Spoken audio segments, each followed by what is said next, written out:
Nabi SAW, hadis yang common, yang selalu saya buat contoh.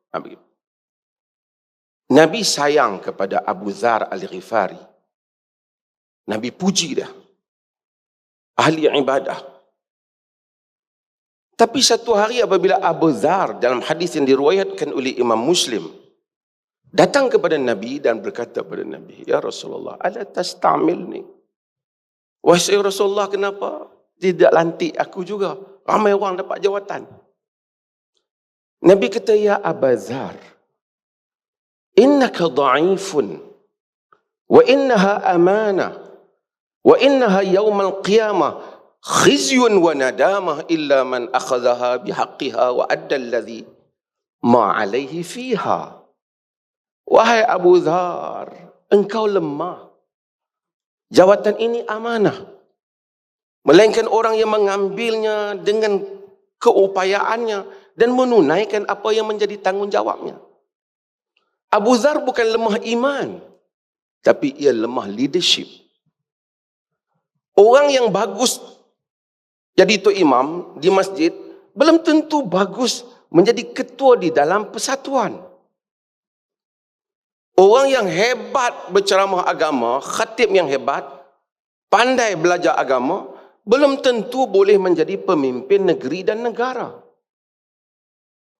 Itu mizannya, timbangannya itu berbeda.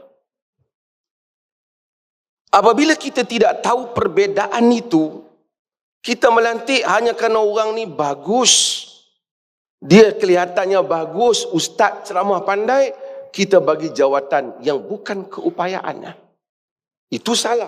Salah mizan.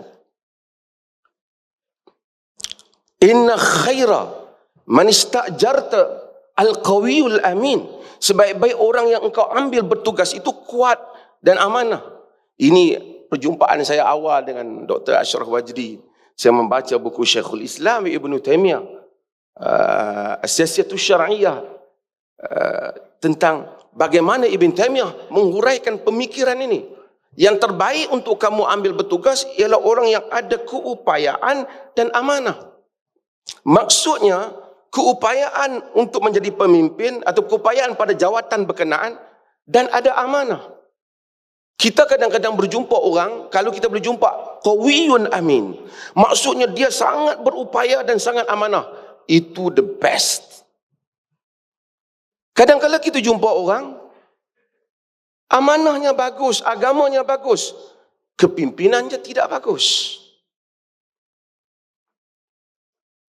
Ada juga kita jumpa orang, kepimpinannya bagus, amanahnya kurang. Siapa yang kita nak lantik? Kalau ada calon-calon yang begini, kita kena lihat, ini fiqhul mizan. Kita kena lihat jawatan apa yang kita nak beri padanya.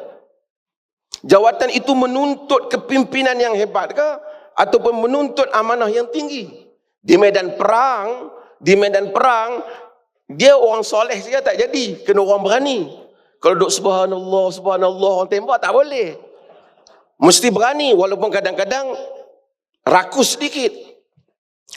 Apabila dalam riwayat Al-Imam Al-Bukhari dalam sahihnya, apabila Khalid Al-Walid membunuh tawanan perang, Nabi angkat tangan, Allahumma inni abra'u ilaika mimma sana'a Khalid. Ya Allah, aku berlepas diri kepadamu daripada apa yang Khalid buat. Tetapi Nabi terus melantik Khalid, karena tidak ada orang sepertinya di medan perang.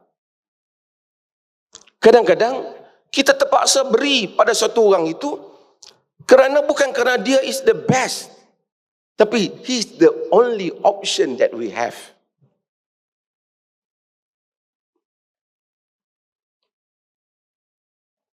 Ini fiqhul mizan dalam siasah.